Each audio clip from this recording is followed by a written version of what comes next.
Hi అండి, నమస్తే. Welcome to read Videsham. నిన్నటి భాగంలో రుద్ర శంఖచూడుల మధ్య యుద్ధం జరుగుతోంది. అదే కంటిన్యూ చేద్దామండి. పాలాక్షుడు తన నిశిత త్రిశూలంతో శంఖచూడుని కంఠాన్ని ఖండించబోగా ఆకాశవాణి ఇలా పలికింది: ఓ మహాదేవా, నీవన్నిటా సమర్థుడవే, సందేహం లేదు. అయినా వేద మర్యాదను పాటించాలి, తప్పదు.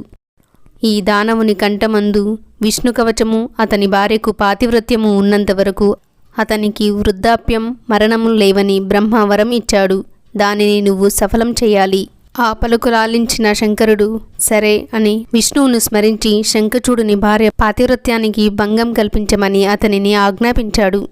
వెంటనే మాయావి అయిన హరి ముసలి బ్రాహ్మణ వేషంలో శంఖచూడుని సమీపించి అమిత బ్రాహ్మణ భక్తుడైన అతనిని యాచించి విష్ణు కవచాన్ని పట్టుకుపోయాడు. ఆపై హరిమాయచే దానవ రూపాన్ని పొంది ఆ కవచాన్ని ధరించి శంఖచూడుని భార్య అయిన తులసి పాతివ్రత్యాన్ని హరించాడు. అలా హరించిన మరుక్షణమే సర్వజ్ఞుడైన శంకరుడు సహస్రకోటి మధ్యాహ్న మార్తాండ మండల శికోపము, రోదసీ సంప్రకాశము, దుర్నివారము, దుస్సహము, దుర్దర్శము, అవ్యర్థము, అత్యుగ్రము, వైరిఘాతకము, సర్వసృష్టి సంహార సామర్థ్యం గల విజయము అనే శూలాన్ని అవలీలగా పట్టుకుని దానవునిపై ప్రయోగించాడు. అది అతని నెత్తిపై అంతరిక్షంలో మేరుస్తంభంలా నిలిచి సూటిగా కిందకు దిగి శివాజ్ఞచే దానవుని శిరస్సును భేదించి తిరిగి శంకరుని చేరింది. ఆ శూలం జీవ బ్రహ్మైక్య స్వరూపం. ఆ కారణంగా దాని స్పర్శచే పునీతుడైన శంఖచూడు శాప విముక్తుడై పూర్వరూపాన్ని పొంది గోలోకాన్ని చేరుకున్నాడు. ఎల్లెడలా దేవతలలో ఆనందోత్సాహాలు వెల్లివిరిశాయి. శంఖచూడుని ఎముకల నుండి శంఖం పుట్టింది. ఒక్క శంకరునికి తప్ప మిగిలిన వారందరికీ శంఖజలం ప్రశస్తం. తదనంతరం అందరూ వారి వారి నిలవులకు చేరుకున్నారు. ఈ గాథ పవిత్రము, సర్వదుఃఖహరమును. సూతుడు మహాశివపురాణ గాథను మునులకిలా చెబుతున్నాడు. ఓ మునులారా, విష్ణువు తులసి యొక్క పాతివ్రత్యాన్ని హరించాడని చెప్పాను కదా. తదనంతర గాథను వినండి.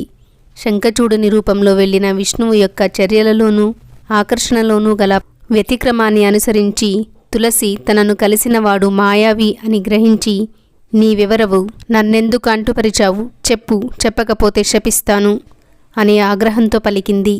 ఆ పతివ్రత శాపానికి భయపడిన గరుడధ్వజుడు ఆమె ముందు నిజస్వరూపంతో సాక్షాత్కరించాడు. చతుర్భుజుడు, శ్రీవత్సలాంఛనుడు, పీతాంబరుడు, స్వర్ణ కిరీట మండల కేయూరభూషితుడు, కాంచీ మౌక్తిక తారాహార కటుక గ్రైవేయ భూషావళీ శోభితుడు, శతకోటి కందర్ప సుందరాకారుడు అయిన విష్ణువును చూసి అసహ్యంతో నసలు చిట్లించి మహాపతివ్రతా శిరోమణి అయిన తులసి ఇలా శపించింది: ఓ మాధవ, విష్ణు, నీవు సర్వవ్యాపకుడవే అయినా జీవులు ఉపాధిని పొంది ఉన్నప్పుడు, అంటే జీవులు శరీరాన్ని పొంది ఉన్నప్పుడు వారి మీద నీకెట్టి అధికారము లేదు. నా శీలాన్ని అపహరించి నా భర్త మరణానికి కారకుడవయ్యావు. ఇది శిలాహృదయం గలవారు చేసే పని, కనుక నువ్వు శిలారూపుడవవుతావు. ఇలా శపించి తులసి పలుమార్లు రోధించింది. అంతా విష్ణువు కింకర్తవ్యత విమూఢుడై శంకరుని స్మరించగా ఆయన సాక్షాత్కరించాడు. వారిద్దరినీ చూసి గతాన్ని గ్రహించి శంభుడిలా అన్నాడు: ఓ తులసి, నువ్వు దుఃఖించకు, కర్మఫలం అనుభవించక తప్పదు. ఓ మంగళాంగి, గతంలో గొప్ప తపస్సు చేశావు, దాని ఫలం నీకు దక్కబోతున్నది.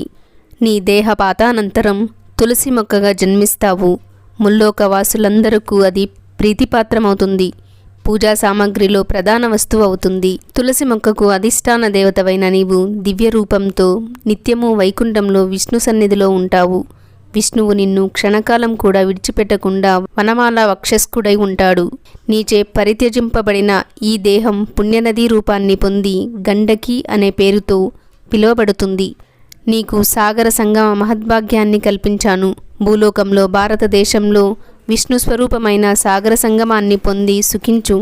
ఓ శుభాంగి, నీ శాపంచే ఈ విష్ణువు గండకీ నదీ తీరంలో శైల రూపాన్ని పొంది ఆ శైలానికి అధిష్టాన దేవతగా ఉండి ఆ నదిలో స్నానం చేసిన వారందరినీ అనుగ్రహిస్తూ ఉంటాడు. అంతేకాదు, పదునైన దంతములు కల కోట్లాది కీటకాలు ఆ కొండరాళ్లను ఛేదించి లోపల విష్ణు చక్రాకారంలో మలుస్తాయి. ఆ పర్వతం నుండి వేరుపడిన శకలాలే మహాపుణ్యప్రదమైన సాలగ్రామ శిలలవుతాయి. చక్రభేదాన్ని అనుసరించి లక్ష్మీనారాయణ ఇత్యాది భేదాలు కలుగుతాయి. ఓ విష్ణు, నీతో తులసి యొక్క సమాగమానికి ప్రతీకగా సాలగ్రామశిల ఎప్పుడూ ఏకరూపంగా ఉండి మహాపుణ్యాన్ని ఇస్తుంది.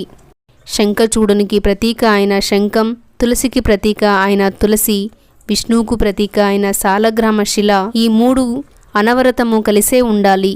ఈ మూటిని వేరు చేసినవాడు భార్యావియోగాన్ని పొందడమే కాకుండా 7 జన్మల వరకు అనారోగ్యవంతుడవుతాడు.